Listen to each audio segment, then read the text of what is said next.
My mother didn't even blink when she said it across the dinner table. "You're not half the woman your sister is." The words hit so hard the room actually tilted. I pushed my chair back, feeling every year I'd kept quiet tighten in my chest, and said, "Then she can start paying your rent." Forks froze. My father went pale. "Rent? What rent?" he whispered, like the truth might swallow him whole. But that moment, the shock, the silence, the fear in his eyes was nothing compared to what came after, because the real secret hadn't been revealed yet. My name is Nora Ellis, and for most of my life, I've been the quiet one in a family that never stops talking about my sister. People often assume I'm shy, but that isn't quite true. I just learned early that in my parents' house, silence keeps the peace, and peace, no matter how fragile, was something I tried to protect. On paper, my life looks steady. I'm a financial manager at a logistics company near the Portland Harbor. I work with numbers, deadlines, and systems that make sense. There's a calmness in spreadsheets that real life has never offered me. My days follow predictable rhythms, the echo of forklifts at the docks, the hum of the office, the soft click of my keyboard. I go home to a small apartment with warm lamps and a view of the river. Some nights I cook pasta, tie my hair up, and take comfort in small, orderly things. But the steadiness ends every Friday. That's when I drive to my parents' two-story house in the suburbs, a place wrapped in manicured hedges and the illusion of a perfect family. Inside, perfection cracks fast. The moment I step through the door, I feel 16 again, the second daughter, the supporting role in Vivian's highlight reel. My sister has always been the star. Tall, confident, the kind of person who fills a room and expects it to stay filled. She debated her way to trophies in high school, earned a law scholarship, and walked into a career everyone applauded before she even proved herself. And quiet steady, Nora watched her take the spotlight like it was her birthright. My parents adore her. They always have. At every family gathering, every holiday, every dinner, they lift her accomplishments like offerings. New cases she won, promotions she got, the house she bought, her plans, her vacations, her potential. And then there's me. Nora, who pays her own tuition at 17, Nora, who works 2 jobs in college, Nora, who never asks for help. I learned not to. It wasn't that my parents disliked me, they just preferred the louder story. Still, I kept showing up every Friday because they insisted. My dad always said, "This family has a seat for you, don't leave it empty," half joking, half serious. My mom called if I was even 5 minutes late. Family first, she'd remind me, though it often felt like Vivian first was closer to the truth. The dinners were predictable. My mother plated the same roast chicken. My father asked the same questions. Vivian shared the same wins. And I pushed food around my plate, pretending the quiet I carried didn't weigh something fierce. But the Friday before everything imploded felt different. My mother kept giving me these sharp, assessing glances. Vivian was in an unusually triumphant mood, like she knew something I didn't. Even my father's smile looked stretched too thin. I sensed it then, a storm building beneath the polite clatter of dishes. I just didn't know it would hit me first. That Friday dinner began like all the others, but there was a weight in the air I couldn't name. My mother hovered near the stove longer than usual, stirring the same pot, twice her jaw tight. Vivian scrolled through her phone with a grin so smug it felt rehearsed. And my father kept clearing his throat the way he does when he's preparing to make an announcement. I'd lived enough Fridays to know when something was coming, but I tried to shake it off. I set the table, lined up the silverware, pretended not to notice the tension pooling under every breath. When we finally sat down, the conversation, like always, turned to Vivian. "She's presenting at a conference next week," my mom said proudly. They asked her, "Isn't that something?" "She's always been exceptional," my dad added, giving her a smile that belonged in a campaign poster. Vivian shrugged with fake modesty. "Well, they know talent when they see it." I chewed slowly, swallowing a mix of chicken and resentment. I'd spent the entire day back at work, fixing a financial mess left by someone else, but that never made it to the family dinner table. My achievements lived quietly in the corners of my parents' house, tucked between bills and forgotten grocery lists. I tried to change the subject. "I led a big project at work this week." My director said, but my mother waved her hand. "You're doing fine, Nora. But Vivian's work impacts hundreds of people. It's different. That sting, small, sharp, intentional, landed exactly where she wanted it to. I looked down at my plate, reminding myself to keep breathing. It was just another Friday, I told myself. Another night of swallowing what I wished I could say. But then my father leaned back, exhaling with a dramatic sigh. Speaking of homes, he began, Vivian helped us sort through some mortgage paperwork last month. She's been such a blessing. A chill crawled up my spine. Mortgage paperwork? Blessing.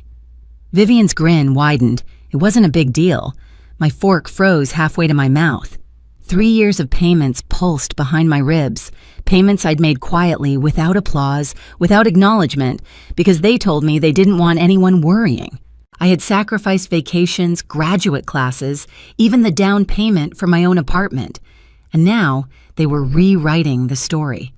A warmth started building in my chest, slow at first, then rising like a tide I could no longer hold back. My mother must have sensed it because she gave me that look, the patronizing tilt of her head that always meant I should stay quiet. Then she said the sentence that split something open inside me. "You're not half the woman your sister is." The room didn't just go silent, it snapped. I felt myself sit up straighter. I felt the scrape of the chair legs on the hardwood floor. I felt every unspoken word I had ever swallowed gather at the back of my throat, like a storm clawing to break free. And for the first time in my life, at that table, I didn't push the feeling down. I let it rise. The words left my mother's mouth with such casual certainty that for a moment, I wondered if she even heard herself. "You're not half the woman your sister is." She said it like stating the weather, like it was a fact I should have accepted long ago. Something steadied inside me. I pushed my chair back slowly, the sound of wood scraping across the floor, cutting the air clean in half. Vivian's smile faltered. My father looked up, startled, as if he'd forgotten I was even sitting there. I met my mother's eyes, my voice calmer than I felt. "Then she can start paying your rent." Silence slammed into the room. My father blinked. "Rent what rent?" His voice cracked, almost pleading. I didn't flinch. The mortgage payments. For 3 years, 3 pairs of eyes widened at once, shock, denial, and something close to fear flickering across their faces. I felt a strange lightness, like I had finally stopped carrying a weight no one else even knew existed. My mother recovered first. "Nora, don't be dramatic. We never asked you." "You did?" I cut in my voice, steady. "Every month. Just this once. We'll handle next month. Don't let the bank send a notice. I have the payments, I have the bills, I have everything." My father's face drained of color. "You shouldn't bring that up now, it's not appropriate." There it was, the dismissal, the minimization, the attempt to shove the truth back into the shadows where they preferred me to live. I stood fully, hands on the back of my chair. What's inappropriate is pretending Vivian saved a home I paid to keep standing. Vivian finally spoke, her voice thin. "Nora, maybe you misheard. Maybe Mom didn't mean, but I wasn't listening anymore." I watched them scramble to reframe the story, to mold it into something comfortable for them. And for the first time, I didn't shrink to fit that version. Something inside me clicked, sharp, clear, irreversible. Without another word, I walked out of the dining room, grabbed my coat, and stepped outside into the cold Portland air. My breath shook, but not from regret. It was the shock of hearing myself stand up after years of sitting down. That night back in my apartment, I opened my laptop, scrolled to the automatic monthly payment, and clicked cancel. A small box appeared. "Are you sure this time?" I was. Canceling the payments should have felt like closure, but instead it cracked something open. For the first time in 3 years, my bank account didn't drain on the 15th. The silence from my parents was loud enough to rattle the walls. I started running along the river in the mornings. At first, it was just to quiet the shaking in my hands, but soon, the rhythm of my feet on the pavement became something like freedom. I joined a Thursday cooking class at the community center. I learned how to make homemade pasta and how to laugh with strangers who didn't know a thing about my family. I even let some friends drag me on weekend hikes around Mount Hood, where the air felt cleaner, like it hadn't been breathed by expectations yet. With distance, I saw everything more clearly. Just this month, every don't tell anyone, every time they'd praised Vivian while I paid the bills in silence. And then came the photo. It arrived on a Sunday morning from Mrs. Jensen, my parents' elderly neighbor who had a habit of noticing everything. She texted me a picture of my childhood home with a banner stretched across the porch. "Congratulations, Vivian, for preserving the family home." My entire body went still. Preserving Vivian. My throat tightened as I stared at the banner, my hands numb. Every late-night transfer, every sacrifice, every time I'd told myself family comes first, all of it rewritten like I'd never been there at all. I didn't cry. Not this time. I felt something else, something sharper, steadier. I walked to the dining table, pulled out the folder where I kept every payment and bill I'd printed over the last 3 years, and began to organize them, date by date, month by month. It looked less like a stack of papers and more like a quiet autobiography of sacrifice. That's when Sarah called. "Nora, I think you should know," she whispered.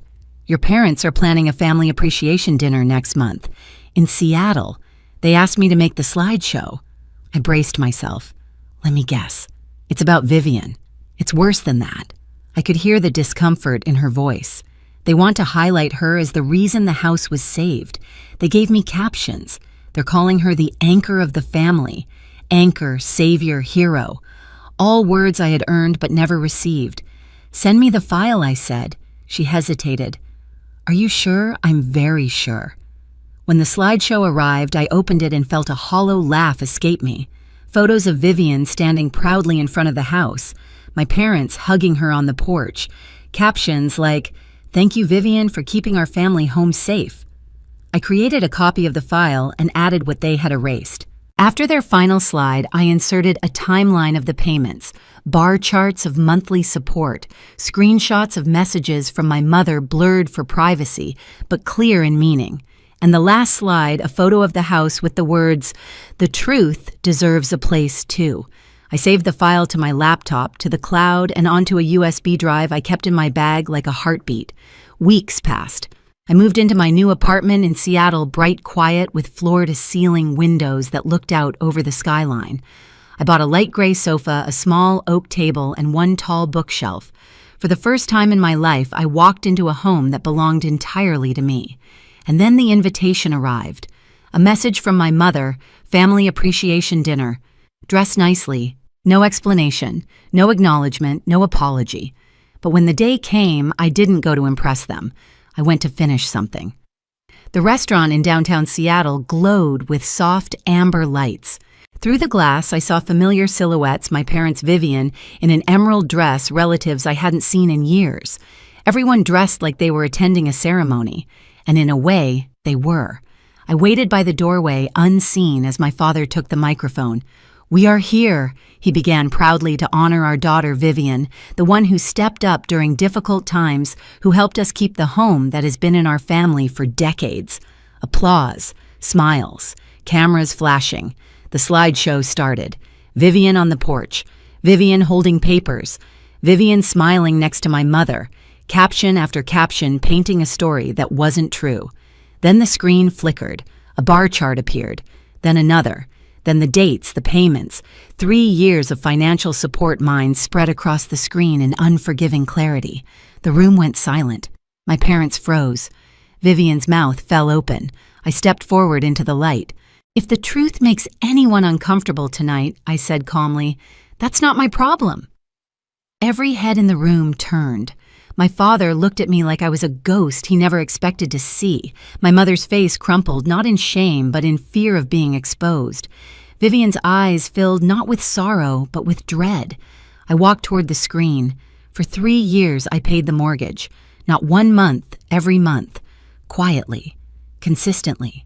While you, I looked at my parents, rewrote the story to make it easier for everyone to applaud. My father tried to speak. "Nora, take this outside. Why I asked. You wanted everyone here to know what Vivian did. Why shouldn't they know what I did?" Whispers spread like wildfire. I knew something was off. She was always working late. 3 years. She paid all that. Vivian stood trembling. "I didn't ask them to do this. I thought..." "You thought nothing?" I said, not cruelly but plainly.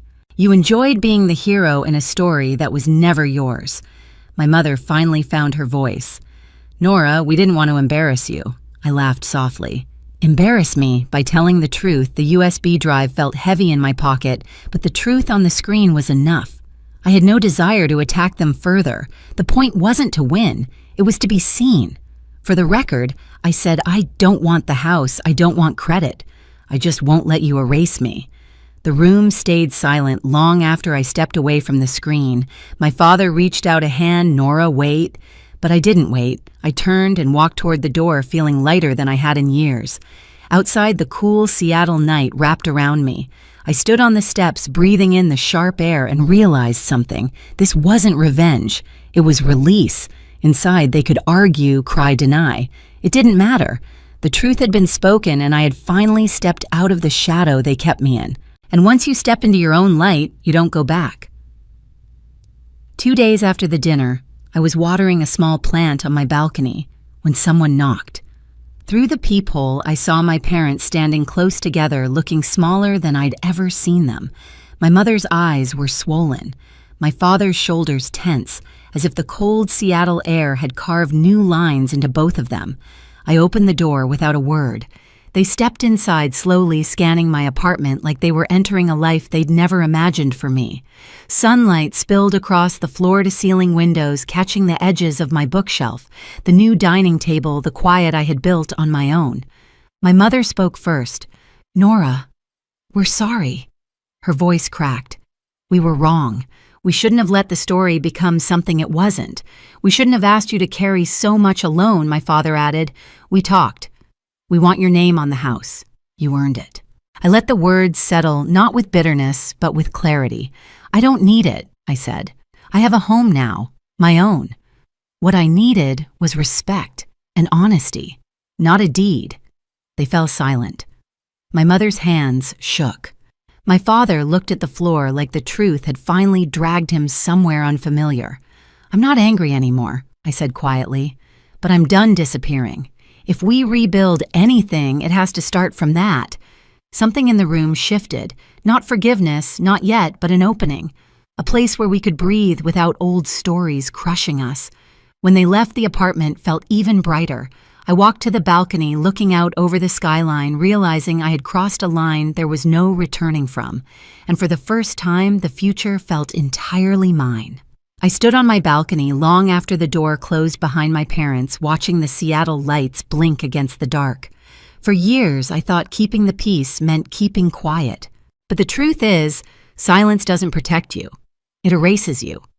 Choosing myself didn't break my family. It finally broke the story that kept me small.